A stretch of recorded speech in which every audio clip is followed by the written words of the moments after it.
So, speaking of covenants and being full circle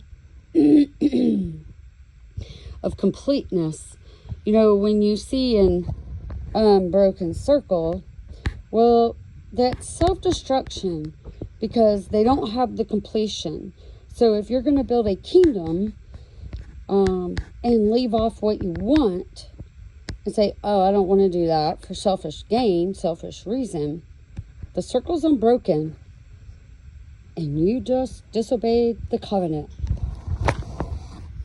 So fourscore, because there is a certain fourscore that has been spoken in the past.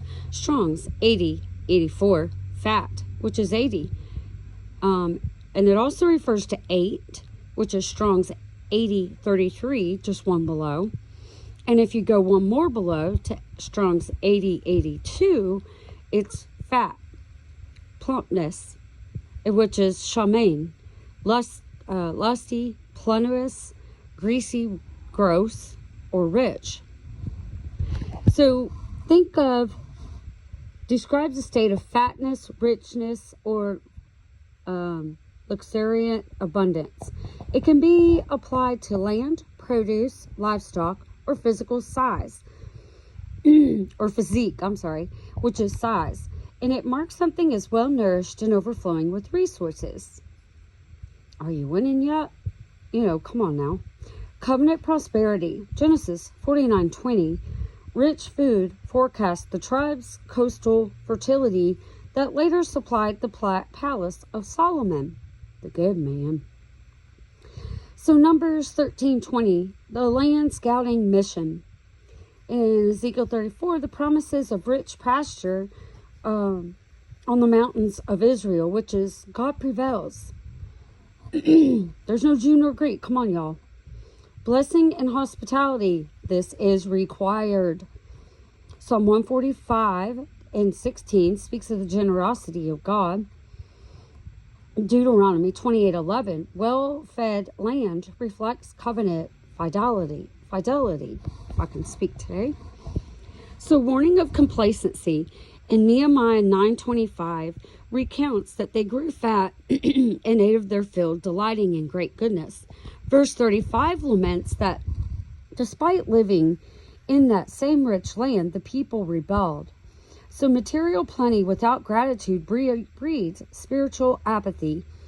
Deuteronomy, you want to go Old Testament? They keep talking Old Testament? All right, let's go.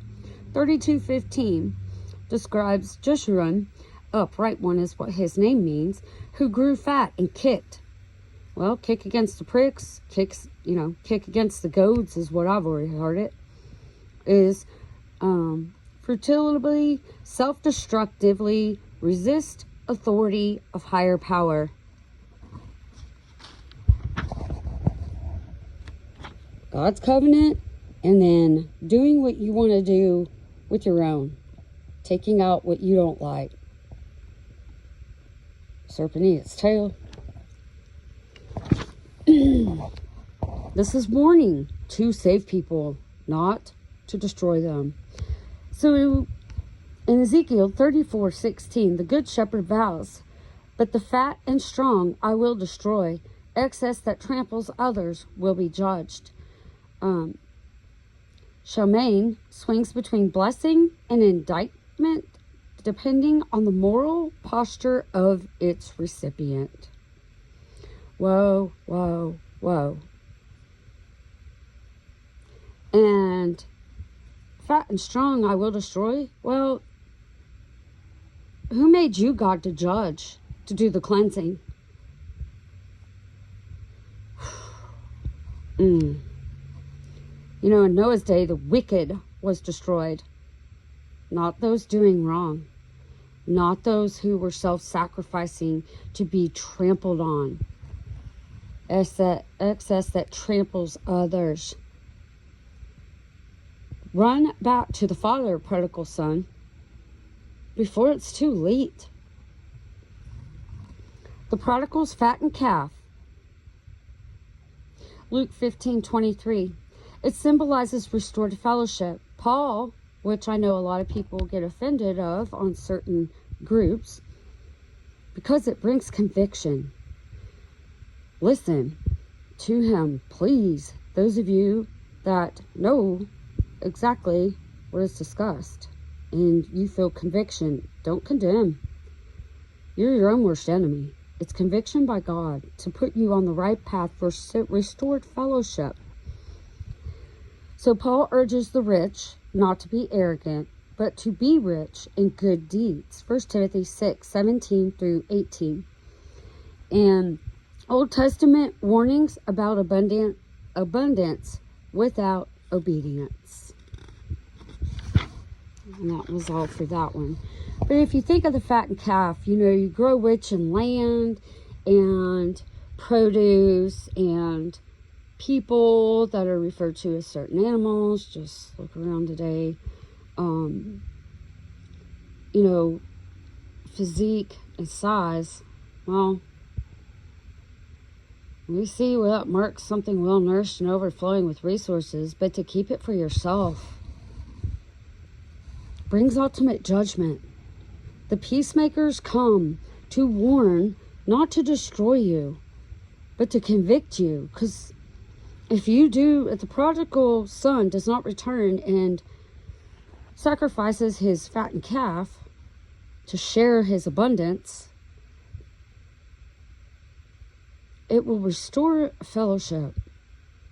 The Father is willing that none should perish, not even the prodigal son. And this doesn't go just with the earthly world, here on earth, but the heavenly realm where you're understanding God's word. That's why studies are done. And you have to do it by God's word. You can't do it of your own self, because self won't stand. Only God can bring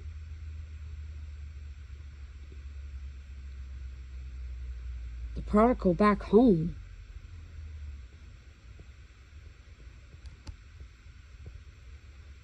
Before it's too late. Because pride cometh before destruction, which we see. And a haughty spirit. If you don't turn back to God before the fall. And we know what falls this week. Being the end of this season.